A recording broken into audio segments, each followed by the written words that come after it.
Go. Hello, everybody. Welcome, Disney friends. Welcome to the WDW Parkhoppers Live. My name is Parkhopper John. I'm Parkhopper Sid. We're so glad that you are here. Welcome to Tuesday nights. Yes. And we're not quite cocktails, not but quite cocktails in the got cup. our coffee cups. But anyway, we hope that you guys have had a great day. Hopefully, you are looking forward to a wonderful rest of the week. Mm-hmm. We've got a lot of Jay Lancey, everybody. What's going on, pal? We got a lot of news we're going to cover. Some good stuff we're going to share. Mm-hmm. No rumors this week, so it's all stuff that we know. But before we do that, we do have a couple bits of housekeeping we want to share with you guys. Should we just warn them we're having one of those days? Yeah, it's so been one of those days. We're you know how it's just we're tired. Yes. And I have this, and then I'm just transparent when I'm doing the live stuff. I have this, and then I have we're going to record the Disney Parks podcast after this. Yes. And I'll tell you why in just a second, or in a little bit actually. But first, we want to be very excited for the winner of the Disney gift card giveaway. Now, before you announce the winner, yes. So the Disney gift card giveaway was a $100 Disney gift card. See. So and it was. Let's see. How did people enter again? Basically, Lights, you would just go over to the called your mom. Call my mom, and who's online by the way. Basically, you just went over and signed up at a special page that we had open, and it was a giveaway between ourselves, WDW Parkhoppers, and our good friends over at Pixie Vacations, pixievacations.com, your one-stop shop for all your Disney travel needs, or Orlando. Basically, they do everything. Yeah. So we have a winner. So you want to announce the winner? And the winner is Chris Peterson. Yeah, he's out of New York. So Chris, if you're watching, congratulations. Congratulations. Enjoy. Yep, we sent an email. He sent back his address, or we're putting that in the mail as soon as I get to the post office. Probably tomorrow. Probably tomorrow. We're gonna shoot for that. Yeah. So that's exciting. That was really great. Thanks. If you signed up, thank you guys so much for No Mom. You could not win. Yeah. Them's the breaks. It's either Disney gift card or this wonderful sun. Yeah, and Jay's up in New York, so he's kind of hanging out. He's missing Disney, so he's popping in. So thanks for being a part. Tell everybody up in New York we said, hey. Oh, wait. Would you...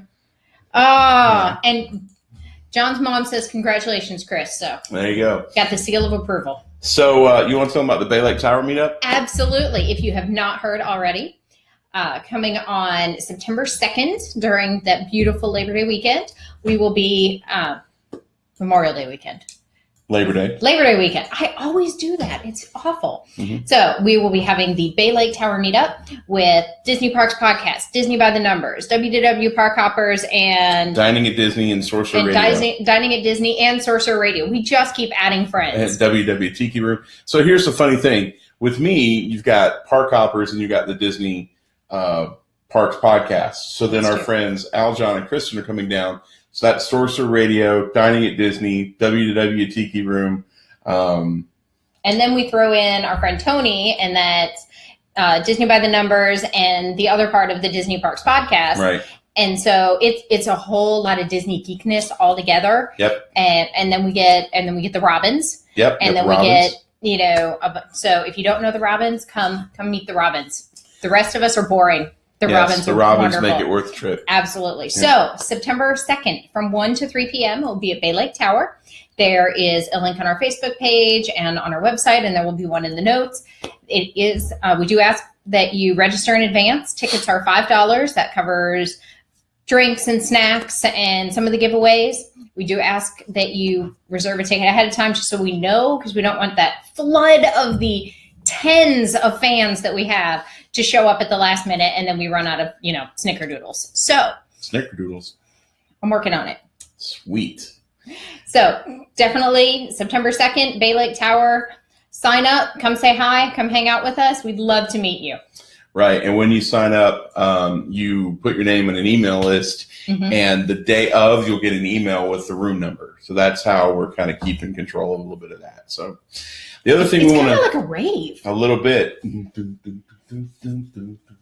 Yeah. I Okay. promise I won't do that again. So we also want to let you know we're in the final days. I think today was day 9 of the 30 days to Food and Wine. For 9 days away from Epcot's International Food and Wine Festival, and we get to experience that for a stunning 75 days. 75 days. Yeah, I'm sure the cast members there are really excited.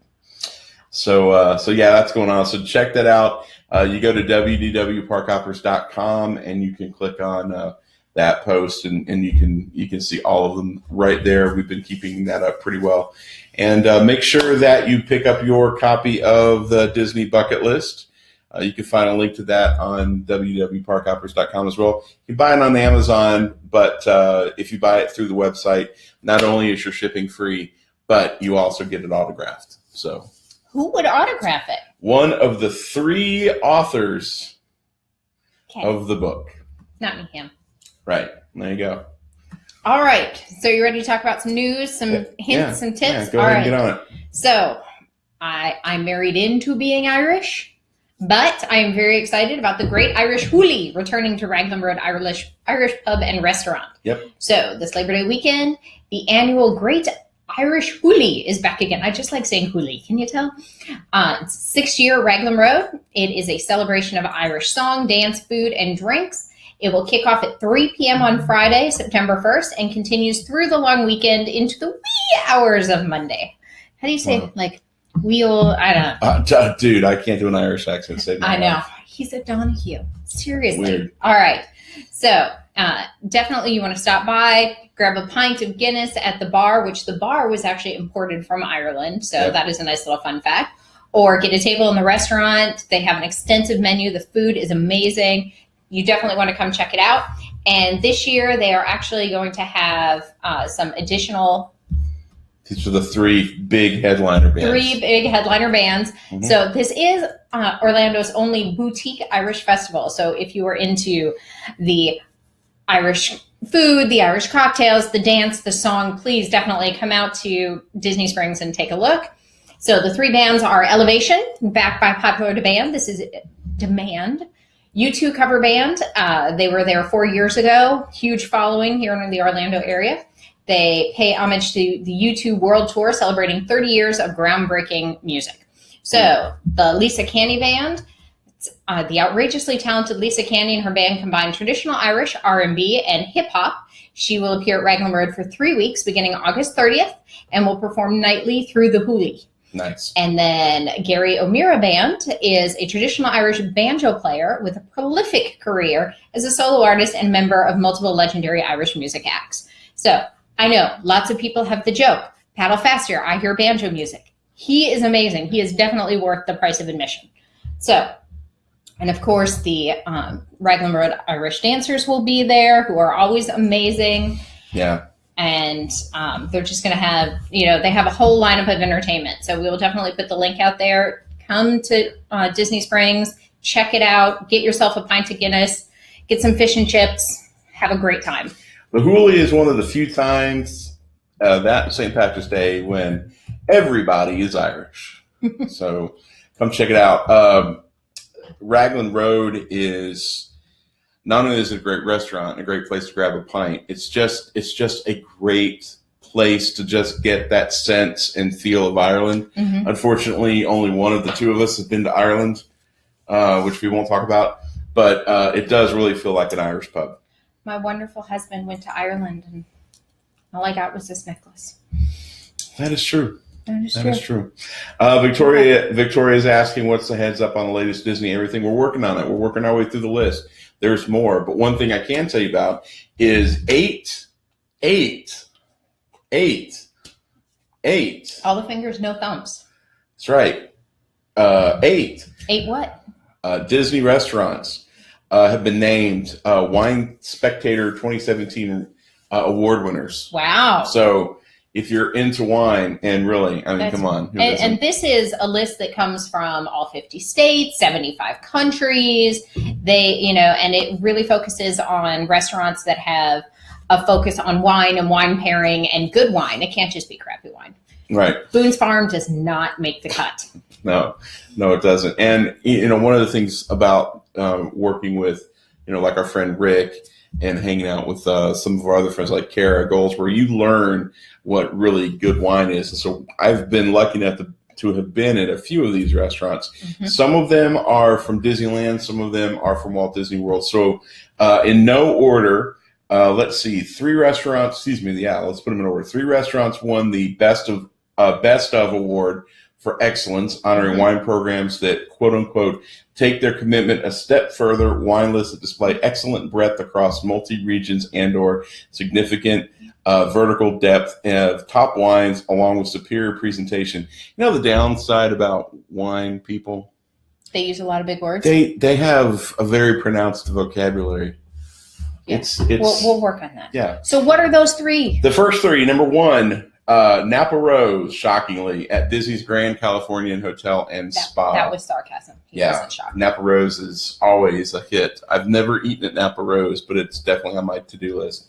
Shula Steakhouse at the Walt Disney World Dolphin, which is not technically a Disney resort. It's on Disney property, but it's run by a different hotel chain. So it's a Disney property resort, but it's not exactly a Disney hotel. It's on Disney property, run by somebody else. Yep. Still beautiful, still absolutely keeps the Disney standard of excellence. Yep, and then some.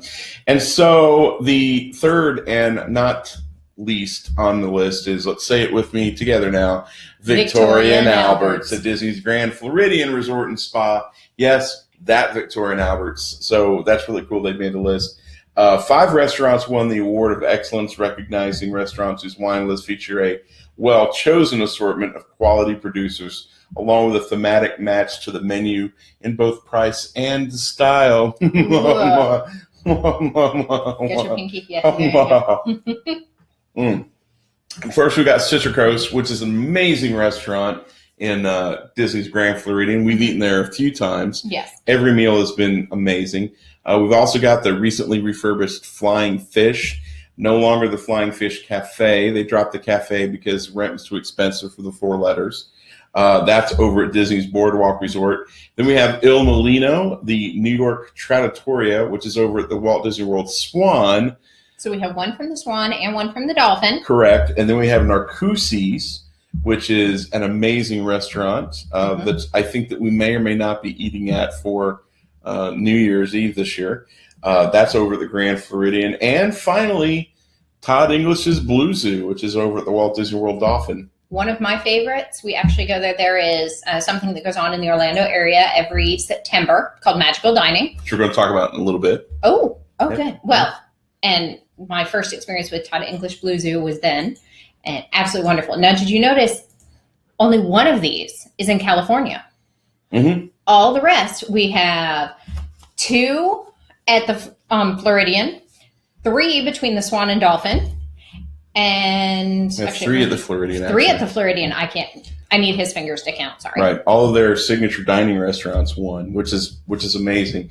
And what's funny to me is, what's not on the list. What is not on the list? Is Chef Paul's, and I cannot remember the restaurant on the lower part of the France Pavilion, the 2 French restaurants. Ooh. They have a very high-tech wine cellar.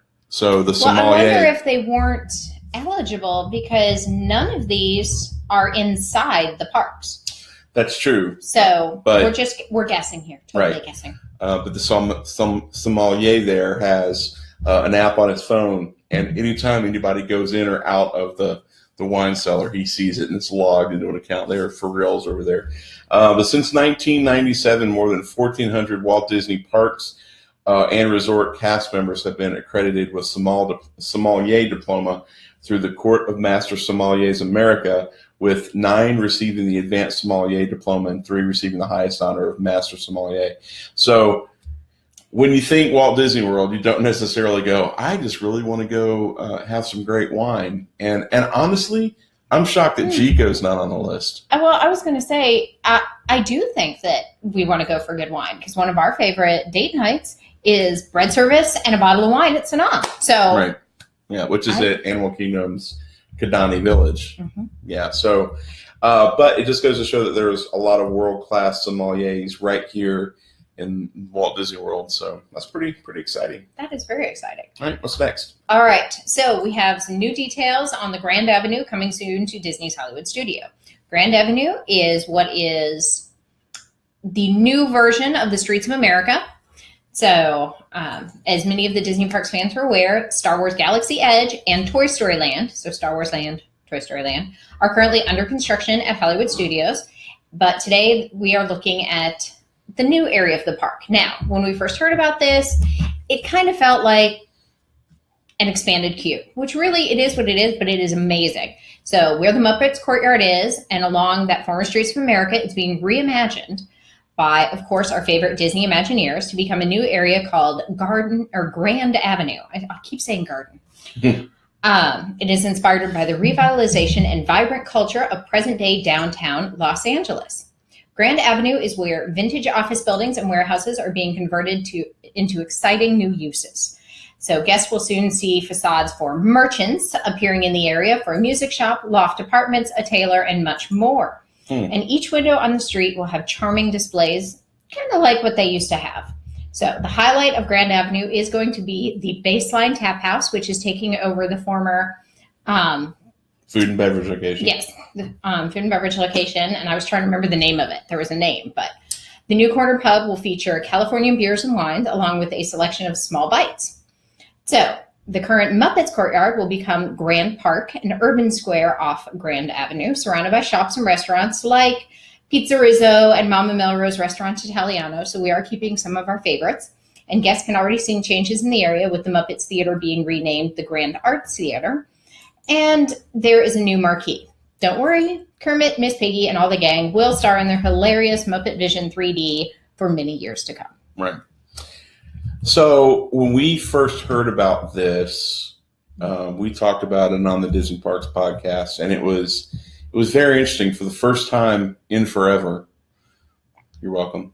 For the first time ever, Disney's actually creating a land that's basically just an elaborate queue for Star Wars Land. They're thinking that there's going to be so many people trying to get into Star Wars Land or Toy Story Land that they're going to need a place to house them. Mm-hmm. And then they'll be able to, as I've always said, Disney always does a really great job at trying to control the people who are going in and out, and they try to really handle all of crowd those. Control. Crowd control. Is that the word too? Yeah, sort of. But it's fascinating to see that they're actually going to take that area and turn it into just basically a giant queue. Well, I think it also sounds like there's going to be some great shopping and some restaurants and they're facades, they're storefronts. It's not going to be any shops. It's going to be a storefront. But they'll have carts like they used to. Yeah, and that'll be fine. But I just think it's interesting. Beatrice is in the house. But I just think it's interesting. Hi, B. I'm very excited about the new Baseline Tap House. So that'll be fun. Looking forward to that. Did you say hello to Victoria? I did. Okay. I believe so. Victoria is asking if you guys heard about the new Star Wars Hotel.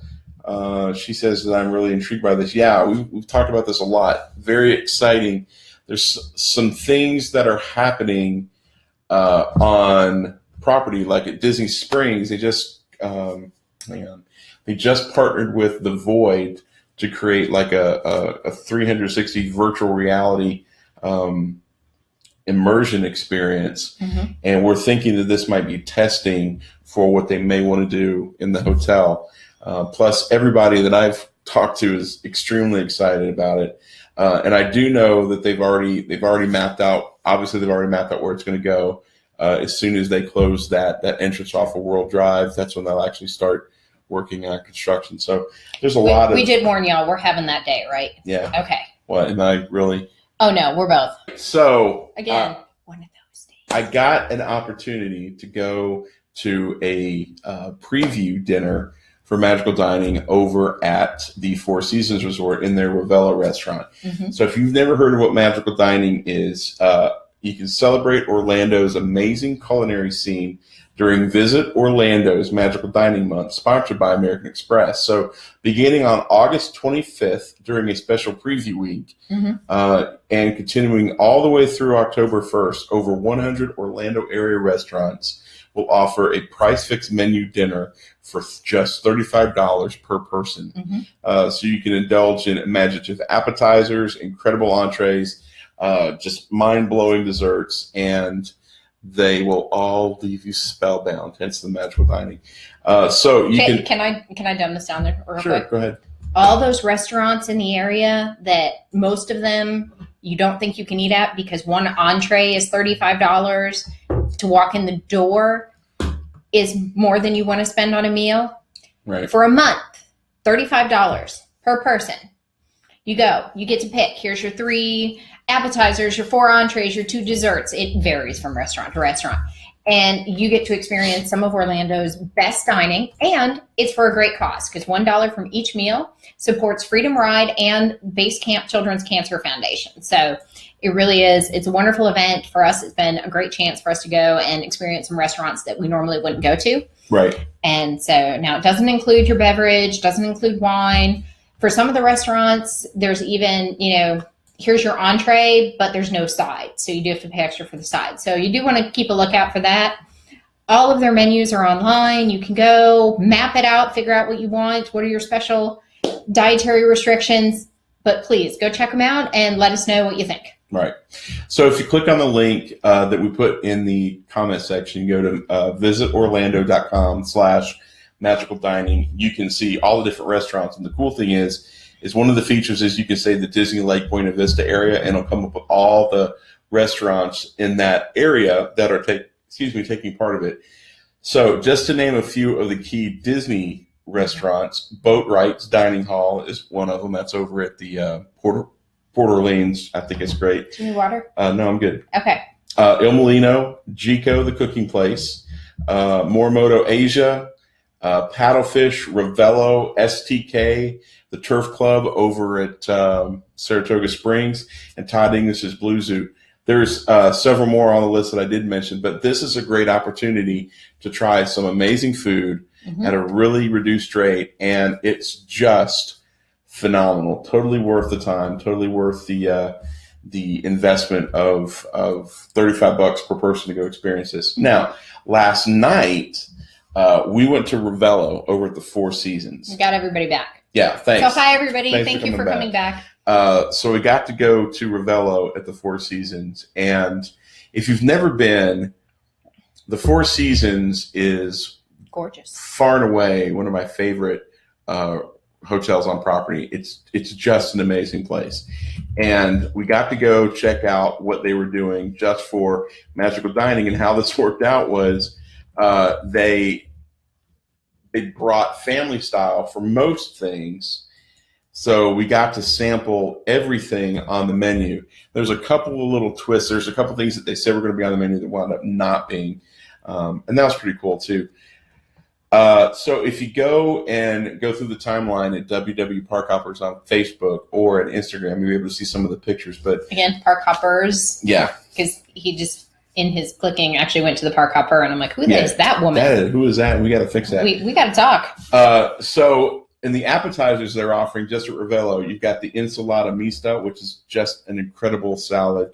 You've got the polpatine, which is the meatballs, which are to die for. Chef Fabrizio was originally not planning on putting meatballs on the menu. He added them, and they've been like the top seller for all of the time that he's been at Ravello, which is a number of years. Then they had, I can't even begin to tell you, they had a salad, not a salad, but they had romaine lettuce leaves. Mm-hmm. They had some other chopped vegetables with it, but then they had gelato de Parmigiano. So basically Parmesan gelato. I wasn't there. It was phenomenal. It was phenomenal. I couldn't take you. Then they brought a charcuterie and cheese board. It was incredible. And then what they're offering for a $16 upgrade to your price fix menu, you can have a pizza. I know it sounds crazy, but it's a pizza basically with buffalo mozzarella, prosciutto, cota, and mascarpone and arugula. It's to die for. It's the best pizza that I've eaten all day. It doesn't hurt any. I'm like hiding food. Right. Okay. So for the entrees, they have 3 main entrees. The first one is just their house pasta, a house-made bucatini. I'm not even going to try to say that last one, but it's basically their you want to try it? Martichana? All right. All right. Is there an Italian out there that wants to correct me? It's basically the bucatini with the pomodoro sauce. It's incredible. They have a chicken puttanesca, which is roast chicken with fried polenta fries. Ooh. Thick cut polenta fries. And then they have the pesce spada, which is basically swordfish. It's incredible. It came out, we were all like, great, this looks like chicken. It did not taste like chicken. It was unbelievable. I haven't seen him this excited about food in I don't know how long. It was good. It was an amazing meal. The bucatini was my favorite because you put a bowl of pasta in front of me, and it looks like spaghetti, but the center was hollow. Yes. Oh my gosh! For dessert, I think you can choose one of two. Mm-hmm. They have an affogato and a Sicilian cannoli. Right, so it's a cannoli, and then it basically is. Yeah, we're reading the menu. Sorry. Yeah, it's a house-made vanilla gelato inside of a cup with espresso. Okay. It's just unbelievable. And then for a small upcharge, you could order their coffee tiramisu. Oh. It comes in a nice cup about that big, tiramisu, and it has all these little sprigs of this. You had some last night. I don't even know how to explain it. The little box. Cookies? Yeah, little cookie things. Oh, they were like almond biscotti almost. Right. They have a white wine and a red wine and a sparkling wine that they are featuring as a pairing, but you can pretty much order any extra, wine? Right. Yeah, you can order any wine that you want off the menu per glass or by the bottle. We're drinking water, I swear. It's just one of those days. Yeah. So it was so good. Wait. Am I reading this right? Aunt Jan. Yeah. Hi, Aunt Jan. Yep. So go check out Ravello. Now, here's the secret tip. If you get to go to the Four Seasons and you do Ravello, mm-hmm. It's $35 a person. If you schedule your dinner late enough, you can hop in the elevator and go up to the 16th floor and go to, you remember the name of the restaurant at the top floor? Of the Four Seasons. No, but there is an amazing little restaurant and bar. It's a steakhouse. And you can go outside on their patio with your cocktail, and it overlooks Disney property, and you can watch the fireworks. From the 3 parks that do fireworks. You can see all Hollywood Studios, Epcot, and Walt Disney World, or Magic Kingdom. The downside is they're not allowed to pipe in the music. True. So that's the downside of that. So that's a little bit of a review. I think we're probably going to really dig into that more so when you listen to the Disney Parks podcast later on. That comes out tomorrow. Mm-hmm. So yeah, it was a great night. Highly encourage Magical Dining. Is there a restaurant that you're most looking forward to going to this year? Oh, I have a list. But actually, I'm really excited to go back to STK. Really enjoyed that last year. So STK Orlando, like the STK restaurants in Vegas and New York, steakhouses. It's basically like an a la carte. So you order your steak and then you order your sides. For $35, you get an incredible cut of steak. I think they're offering a couple other things. And then you probably have to order your sides on top of that. But it's totally worth it. But the appetizers were fantastic. The desserts were amazing. And what was the manager's name that came over and just kept making sure, and we're nobody. And he kept coming by and making sure that we were good and checking on us. And it was a great experience. Chris, I think. Chris? Okay. Off the top of my head, I can't remember. I'm pretty sure it's Chris. So yeah, so that's what's coming up. Magical Dining starts on the 25th, starts Friday. Yes. Oh my gosh. So it's a great time of year to be a Disney fan. It's a great time of year to plan to come to Walt Disney World. You got Magical Dining happening in September. Mm-hmm. You've got Epcot's International Food and Wine Festival starting. And guess what else starts at the end of this month? What? Mickey's Not So Scary Halloween Party. It cannot be Halloween. It's like 98 degrees I outside. know. Mickey's Not So Scary starts up, I believe, at the end of this month. Mickey's Not So Scary. I should have looked this up ahead of time. All right. Well, we'll put the link up. Don't worry about it. Yeah, totally. Okay. Yeah, I'm pretty sure it starts wow, that's weird. Come on, give me a date. Right there. Yep. August 25th. August 25th. It's going to be a busy weekend in the Disney World community. It's a great time to be a Disney fan. It's a great time to come down. So make sure that you visit us over at WDWParkhoppers.com. You can find us on Instagram, Facebook, Twitter, all at WDW Parkhoppers. While you're there, make sure you pick up a copy of the Disney Bucket List, 100 Ways that you can experience and enjoy more magic at the Magic Kingdom. Anything else I left off? No, I think that about covers it. You're laughing. What'd I say? Oh, baby, I love you. Oh, God, I must have done something. Anyway, you guys have a wonderful night. Cute. Oh, jeez. You guys have a wonderful night. Looking forward to seeing you next week. And make sure you keep coming by WDW Parkhoppers. 4 parks, 1 world. And everything in between. All right, guys. We'll see you next week. Bye.